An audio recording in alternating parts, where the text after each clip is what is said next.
Hi friends, ಎಲ್ಲ ಹೇಗಿದ್ದೀರಾ? ಎಲ್ಲರಿಗೂ ನಮಸ್ಕಾರ. ನಾನೊಂದು ಖರ್ಜೂರದಲ್ಲಿ ಜಾಮೂನ್ ಮಾಡೋದನ್ನು ಅಪ್ಲೋಡ್ ಮಾಡಿದ್ದೀನಿ.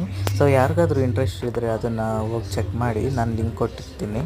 ಸೊ ಇದರಲ್ಲಿ ಏನೇನು ಐಟಮ್ಸ್ ಹಾಕಿದ್ದೀನಿ ಅನ್ನೋದೆಲ್ಲ ನಿಮಗೆ ತೋರಿಸ್ತಾ ಇದೆ.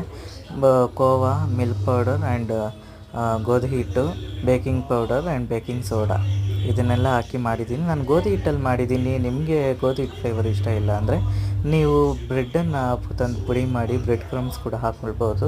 ಸೊ ಈ ರೀತಿ ಮಾಡ್ಕೊಳ್ಬೋದು. ಎಂಜಾಯ್ ಮಾಡಿ ಮಕ್ಕಳ ಜೊತೆ ಎಲ್ಲ. ಇದೊಂದು ಸ್ವೀಟ್ ಸ್ನ್ಯಾಕ್ಸ್ ಆಗುತ್ತೆ. ಸೊ ಒಣಗಿರೋ ಖರ್ಜೂರದಲ್ಲಿ ಯಾರೂ ಇದುವರೆಗೂ ಜಾಮೂನ್ ಮಾಡಿರಲಿಕ್ಕಿಲ್ಲ. ಸೊ ಇನ್ಮೇಲೆ ಮಾಡಿ ಅಂತ ಹೇಳ್ತೀನಿ. ಚೆನ್ನಾಗಿರುತ್ತೆ, ರುಚಿ ಚೆನ್ನಾಗಿರುತ್ತೆ. ಓವರ್ನೈಟ್ ಮಾಡಿ, ಸಾಯಂಕಾಲ ಮಾಡಿ ಓವರ್ನೈಟ್ ನೆನೆಸಿಟ್ರೆ ಬೆಳಗ್ಗೆ ತಿನ್ನೋಕ್ಕೆ ತುಂಬ ಚೆನ್ನಾಗಿರುತ್ತೆ. ಸೊ ಇದಾಗಿತ್ತು ಫ್ರೆಂಡ್. ಈ ವಿಡಿಯೋ ಇಷ್ಟ ಆಗಿದ್ದರೆ ಲೈಕ್ ಮಾಡಿ, ಶೇರ್ ಮಾಡಿ ಆ್ಯಂಡ್ ಸಬ್ಸ್ಕ್ರೈಬ್ ಮಾಡೋದನ್ನು ಮಾತ್ರ ಮರಿಬೇಡಿ. ಒರಿಜಿನಲ್ ವಿಡಿಯೋನ ನೋಡಿ.